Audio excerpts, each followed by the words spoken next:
하나님이 오늘 주시는 말씀은 바룩에 대한 말씀인데요. 굉장히 짧은 내용으로 이루어져 있습니다. 예레미야서를 읽다 보면 연대가 약간씩 달라집니다. 앞부분까지는 나라가 완전히 망한 BC 586년에 대한 이야기를 다루고 있다면 오늘 우리가 읽은 이 45장은 다시 거꾸로 올라가서 BC 605년에 대한 이야기를 다루고 있습니다. 36장을 보시면 예레미야 36장에 하나님께서 예레미야에게 명령하시죠. 너는 너가 그동안 예언했던 모든 말을 두루마리에 기록하라. 그때 등장하는 사람이 또한 바룩이기도 합니다. 그래서 바룩이 오랫동안 예레미야가 들려준 모든 말을 기록을 하지요. 근데 그때 바룩이 가졌던 마음이 있습니다. 어떤 마음이냐면 3절을 한번 보실까요? 3절에 보면 예레미야가 들려준 말을 또 실제로 백성들의 여러 가지 모습을 또 왕의 모습을 보니까 탄식이 일어났다는 것이죠. 독백을 했습니다. 이건 사람들 앞에 한 얘기가 아니고 혼자 스스로 이렇게 혼자 독백을 했습니다. 일찍이 이렇게 말했다는 것이죠. 화로다. 여호와께서 나의 고통에 슬픔을 더하셨으니 나는 나의 탄식으로 피곤하여 평안을 찾지 못하도다. 평안을 찾지 못하도다라는 말이 굉장히 중요합니다. 여러분은 지난 9개월 동안 평안하셨습니까? 마음이 평안하셨나요? 가정은 평안하셨습니까? 신앙생활은 평안하셨나요? 우리가 평안하냐고 물어봤을 때 선뜻 아멘, 네라고 답하기는 사실 어렵죠. 우리가 평안하고 싶어도 세상이 급변하고 있기 때문에 상황과 환경이 계속 바뀌고 있기 때문에 우리는 사실 평안하다고 말하기가 쉽지 않은 시대에 살고 있습니다. 바룩이 지금 너무 힘들었다는 것이죠. 탄식으로 피곤해서 평안을 찾지 못했다라고 나와 있습니다. 왜 그랬을까요? 이유가 있습니다. 예레미야 선지자가 들려준 말을 이렇게 기록을 하고 백성들, 지도자들, 또 왕의 모습을 보니까 너무 고통스러웠다는 것이죠. 고통에 더군다나 이 백성들의 형편을 보니까 곧 망할 것 같은데 이 백성들은 여전히 회개하지 못하는 모습을 보니 마음의 슬픔이 더욱 가득 찬 것 같은 그런 힘듦이 찾아왔다는 것이죠. 그래서 여러분 3절을 다시 한번 보시면 자기 인생을 이렇게 표현합니다. 화로다라고 표현을 하고 있습니다. 거기다 한번 동그라미를 쳐보실까요? 화로다. 여러분 우리가 백성을 바라보면서 이런 마음을 가져본 적이 있을까요? 하나님을 대적하고 하나님을 찾지 않은 왕, 이 땅을 바라보면서 여러분 정말 그 마음에 애끓음이 있어서 애통함이 있어서 회개하는 마음이 있어서 정말 화로다라고 탄식할 만큼 그 정도의 아픔을 우리는 가져본 적이 있을까요? 바룩이 이렇게 너무 고통스러워하니까 하나님께서 그 탄식하는 말, 혼잣말을 들으셨다는 것입니다. 그래서 예레미야 선지자를 통해서 이렇게 들려주시는 거죠. 4절 한번 볼까요? 하나님이 이렇게 말씀하십니다. 보라, 나는 내가 세운 것을 헐기도 하고 내가 심은 것을 뽑기도 하는데 온 땅도 그렇게 하겠다. 온 천하도 이렇게 하겠다는 말씀이시죠. 여러분 여기서 나오는 세운 것, 심은 것은 뭘 이야기하냐면 이스라엘 백성들을 이야기합니다. 아브라함 때부터 한 사람을 부르셔서 민족을 만드시고 이스라엘 나라를 만드시고 땅을 주셨던 하나님이 사실은 세우셨고 심었다는 것이죠. 이스라엘 백성이 대단해서가 아니라 아브라함이 대단해서가 아니라 그 모든 역사에는 하나님이 직접 개입하시고 하나님이 만드셔서 세우셨습니다. 심으셨죠. 그래서 여러분 우리도 지난 9개월의 인생을 돌아보면 내가 한 것 같은데 사실은 하나님이 하신 것이죠. 하나님 우리 광양중앙교회를 긍휼히 여기셔서 지난 세월 동안 이끄셨고 세우셨고 또한 다시 한번 많은 것을 심어 가신다는 것입니다. 근데 여기에는 한 가지 또 안타까움이 있죠. 동사가 4개가 나옵니다. 다시 한번 볼까요? 나는 내가 세운 것. 거기다 한번 네모를 쳐보실까요? 내가라는 단어가 나오죠. 하나님이 주권적으로 역사하시는데 세우기도 하시지만 헐기도 해버리신다는 것입니다. 심기도 하시지만 뽑아버리기도 하신다는 것이죠. 지금 망해갈 앞으로 남유다가 그렇게 된다는 것입니다. 우리는 어느 쪽에 서 있습니까? 하나님이 세우시는 쪽인지 심으시는 쪽인지 아니면 반대로 허시고 뽑아버리는 쪽인지를 봐야 한다는 것이죠. 하나님도 인내하시고 참으시지만 또 우리를 향해서 여전히 세우시려고 하고 심으려고 하시지만 우리가 불순종하면 강팍한 마음을 가지고 하나님의 은혜를 거부하면 하나님은 때가 되면 어떻게 하십니까? 헐어버리시고 뽑아버리신다는 것입니다. 남유다뿐만 아니라 온 세상도 그렇게 하신다는 것이죠. 그래서 5절에 보면 이제 중요한 단어가 하나가 나오는데요. 너가 너를 위하여 큰 일을 찾느냐? 바로 너가 너를 위해서 큰 일을 찾느냐? 거기다 한번 네모를 쳐보실까요? 큰 일이라는 단어가 나옵니다. 자, 여기서 말하는 큰 일은 무엇이겠습니까? 여기서 말하는 큰 일은 이 바룩이 예레미야 선지자가 불러준 말을 다 기록을 하고 있다 보니까 깨달았다는 것이죠. 아, 우리는 망하는구나.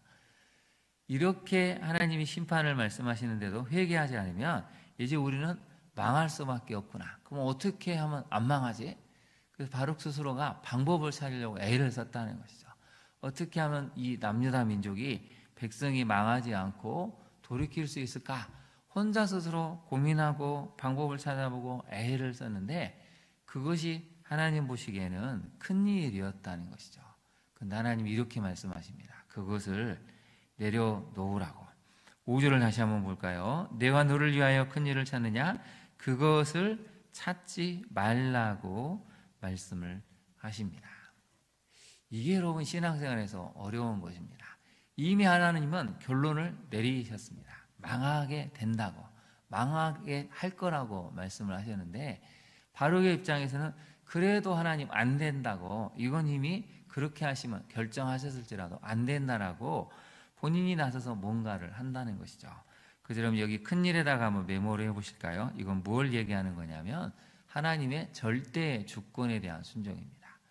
하나님이 이렇게 하시기로 마음을 먹었으면 그걸 너가 받아들여야 한다는 것입니다.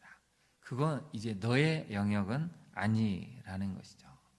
여러분, 이게 너무 힘이 드는 것이죠. 신앙생활에서 이미 하나님이 오랫동안 참으셨다가 결론을 내리셔서 딱 정하려고 하실 때 우리가 중간에서 아브라함처럼 때로는 중재해서 롯을 어떻게 구원해낼 수는 있겠지만 어떨 때는 할 수 있는 방법이 없다는 것입니다. 찾지 말라고 하시죠. 그래서 뭐라고 말씀하십니까? 보라, 내가 모든 육체의 재난을 내리리라.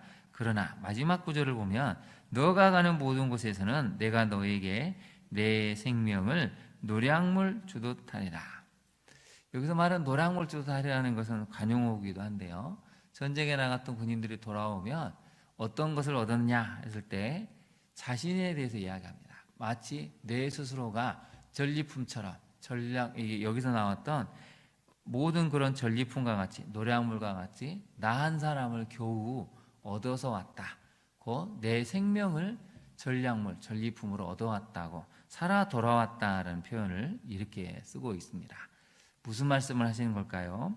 아무리 나라가 망할지라도 또 너가 어쩔 수 없이 망명길에 오를지라도 너의 목숨만큼은 내가 돌봐주겠다라고 말씀하시는 내용이 바로 5절에 나와 있는 내용입니다.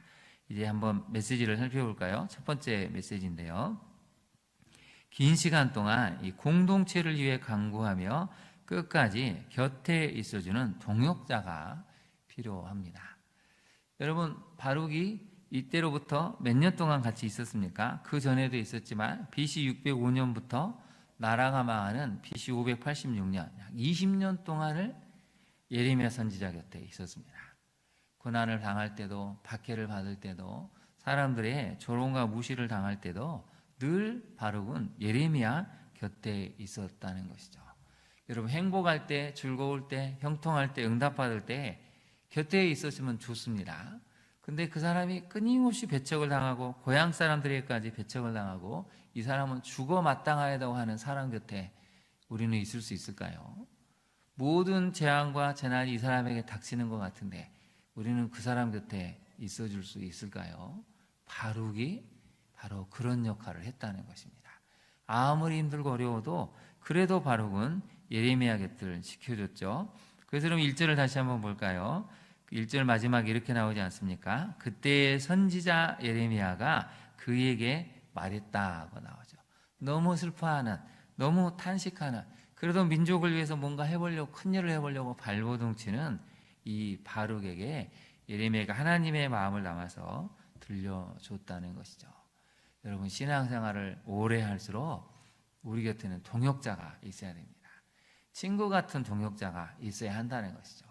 아플 때, 힘들 때, 잘 될 때, 형통할 때에도 항상 묵묵히 곁을 지켜주는 동역자가 있을 때 우리는 긴 시간 신앙을 지킬 수 있고 박해를 이겨낼 수 있다는 것이죠. 적용을 한번 해볼까요? 여러분, 오랜 시간 동안 공동체를 위해 애통과 아픔을 가지고 기도하며 자리를 지키고 있습니까? 바룩처럼 긴 시간, 나라가 망하는 그 순간에까지라도 여러분 공동체를 위해 애통과 아픔을 가지고 기도하면서 자리를 지키고 있습니까? 그 시간 동안 함께 곁에 있어주고 곁에 있어줄 동역자들이 우리에게는 있습니까? 이게 필요하다는 것입니다.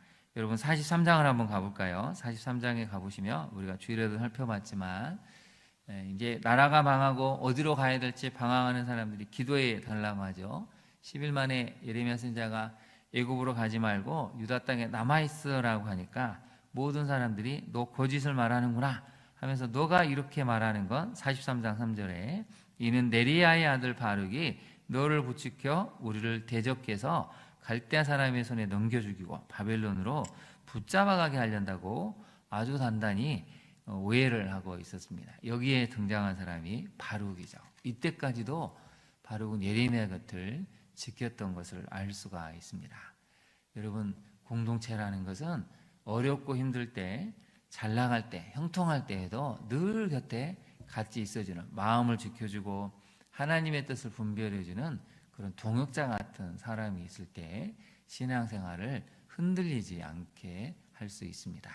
오늘 새벽에 나오신 모든 분들이 바로 곁에 있는 분들에게 귀한 믿음의 동역자로 서주시기를 간절히 소망합니다. 두 번째로 한번 살펴볼까요? 아까도 말씀드렸지만 하나님은 내가 너를 위하여 큰 일을 찾느냐라고 말씀하셨죠. 우리 같이 한번 읽어볼까요? 두 번째 메시지를. 내 뜻보다 하나님의 절대 주권을 받아들이며 그분의 약속을 신뢰하는 믿음의 깊이를 가져야 합니다. 내 뜻은 분명히 이것입니다. 하나님 보시기에도 그건 나쁘지 않습니다. 당연히 그렇게 하는 것이 맞고 그렇게 기도하는 게 맞고 그렇게 행동하는 게 맞죠. 근데 때가 됐을 때는 그것을 내려놔야 한다는 것입니다. 하나님의 절대 주권에서 이미 이것은 결정된 거라면 그것을 받아들여야 되죠. 그게 여러분 믿음이 깊이가 있다는 것입니다. 이게 신앙생활에서 제일 어려울 수 있는데 이걸 받아들일 때 내가 살 수 있고 또 살 길을 찾아서 남아있는 사람들에게 제시할 수 있는 은혜를 우리가 갖게 된다는 것이죠. 여러분 이제 10월 첫째 날입니다. 우리 2025년을 살아오시면서 여러분 가운데 어떤 것이 가장 힘이 드십니까? 분명한 사실은 하나님의 절대 주권을 믿는다면 그 속에는 살 길이 있고 또 우리가 그 안에서 안식을 누릴 수 있는 길이 있습니다. 내 뜻대로 되지 않는다고 너무 속상해하지 마시고 모든 것을 주관하신 하나님께 맡겨보십시오. 그러면 우리는 반드시 살 길이 보이고 그 속에서 안식을 누릴 수가 있습니다. 적용을 한번 해볼까요? 여러분, 하나님의 뜻보다 인간적인 내 생각을 앞세우지는 않습니까? 두 번째를 같이 한번 읽어볼까요? 하나님의 절대 주권을 믿기에 흔들리지 않고 삶의 길을 걸어갑니까? 우리에게도 바룩의 마음이 필요합니다. 정말 이 안타까운 마음을 가지고 큰 일을 행해야 될 그런 마음도 필요하지만 하나님이 말씀하시면 아멘하고 이 하나님의 절대 주권을 믿어서 흔들리지 않고 우리의 삶의 길을 걸어갈 수 있는 믿음도 필요합니다. 여러분 벌써 이제 3개월 남았습니다. 하나님은 여러분을 여전히 사랑하시고 응답 주시기를 원하십니다. 흔들리지 마시고 끝까지 하나님의 절대 주권을 믿으시고 12월 30일까지 완주하시기를 바랍니다. 그럴 때 하나님이 여러분에게 주시는 놀라운 삶의 길이 펼쳐지게 될 것입니다. 지금은 보이지 않아도 들리지 않는 것 같아도 하나님은 계속해서 우리에게 응답의 수레바퀴를 보내고 계시기 때문에 어느 순간 우리는 그것을 보게 되고 발견하게 되고 얻을 수 있을 것입니다. 그날을 소망하고 끝까지 달려가는 우리 모두가 될 수 있기를 간절히 축원합니다. 기도하겠습니다. 하나님, 10월 첫째 날 올삭 새벽 기도회로 모였습니다. 우리의 삶은 여전히 힘들고 고단하고 어려움이 있지만 오늘의 말씀을 의지하여 나아갑니다.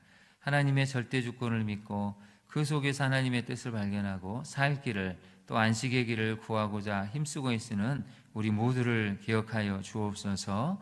남아있는 3개월의 삶 동안 우리의 삶 속에 찾아오시는 하나님의 응답을 경험하고 하나님이 우리에게 주시는 참 안식을 누려 우리 자녀를, 배우자를, 우리 부모를 붙들고 이끌어갈 수 있는 신앙의 깊이, 믿음의 깊이를 우리 모두에게 허락하여 주옵소서. 예수님 이름으로 기도합니다. 아멘.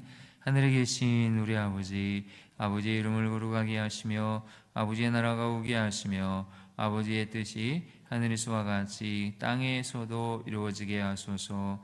오늘 우리에게 일용할 양식을 주시고 우리가 우리에게 잘못한 사람을 용서하여 준 것 같이 우리 죄를 용서하여 주시고 우리를 시험에 빠지지 않게 하시고 악에서 구하소서. 나라와 권능과 영광이 영원히 아버지의 것입니다. 아멘.